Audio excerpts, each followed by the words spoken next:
هل لك سر عند الله بينك أنت وبين الله هل لك صدقات تخفى.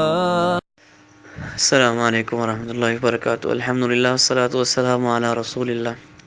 وضو کرتے ہوئے جب سر کا مسح کیا جاتا ہے تو سر کا مسح کرنے کا صحیح روایات کے مطابق طریقہ یہ ہے کہ دونوں ہاتھوں کو ماتھے پر رکھا جائے اور ان کو گدی تک پیچھے لے جایا جائے، سر پر پھیرا جائے، پھر گدی سے واپس اسی جگہ پر جہاں سے شروع کیا یعنی ماتھے تک۔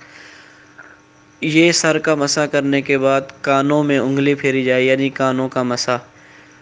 یہاں سر کا مسح مکمل ہو جاتا ہے۔ الگ سے گردن کا مسح کرنا یہ صحیح روایات سے ثابت نہیں ہے، اور نہ ہی اس کے بعد جیسے آپ نے سوال میں لکھا ہے بازو پر بھی ساتھ ہاتھ سے بعد میں مسح کرتے ہیں، یہ بھی درست نہیں ہے۔ ہاتھوں کا جو دھونا ہے کونیوں تک، یہ سر کے مسح سے پہلے اور اس کے بعد جو ہے سر کا مسح جس طرح میں نے بیان کیا ہے۔